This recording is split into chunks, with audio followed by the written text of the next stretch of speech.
Hey everybody, Tara Green here, and it is the weekend, and I'm going to talk a little bit about the weekend astrology, okay, to help you out.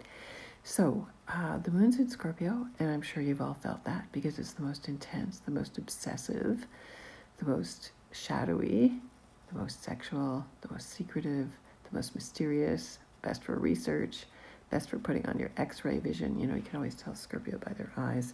I have Scorpio rising, okay, so can't fool me. So again, yesterday you might be still feeling the reverberations of the sun squaring Chiron and Aries. So, you know, whenever the sun aspects a planet, that's like really the most major aspect, right? Mercury squares Jupiter, that leads into the 9th in Eastern Daylight Time. Again, Mercury in Cancer, we're thinking about our feelings, we're thinking about family, nurturing, food. We're ruled by our stomachs, and then Jupiter in Aries is no patience and just wants to move on. So the Scorpio moon is actually very, very busy on the 9th. It's in conjuncting two planets, Chiron in Aries and Venus in Gemini. And Venus in Gemini, of course, could be making you more indecisive and, you know, lots of communications. And again, these inconjuncts are blind spots. So we may not be seeing how somebody's being duplicitous, or we just can't make up our minds. And then Chiron in Aries is the defensiveness against all the wounds and the vulnerability. But the only way to get through something is to be vulnerable. The moon trines the sun. We're almost at the big full moon coming up on the 13th.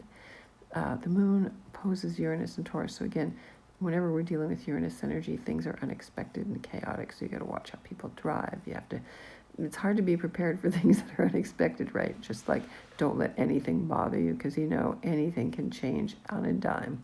Do people even know what dimes are anymore?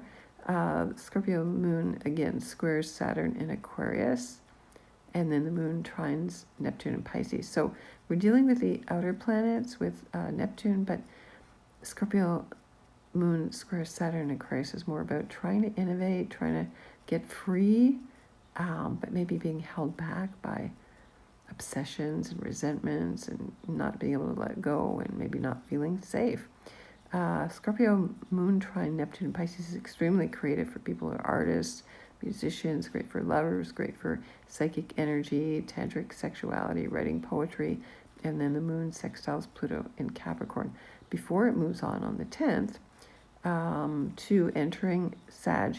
So as it enters Sag at 4:34 a.m., that's Eastern Daylight Time, the moon shifts, the sun sextiles Uranus, it inconjuncts Mars and Mercury in Cancer and trines Jupiter. So it's good for Sagittarius energy. Get out, do some sports, get some humor, feel optimistic, hang out with your dogs. If you want to get in touch with me, I'm at Tara.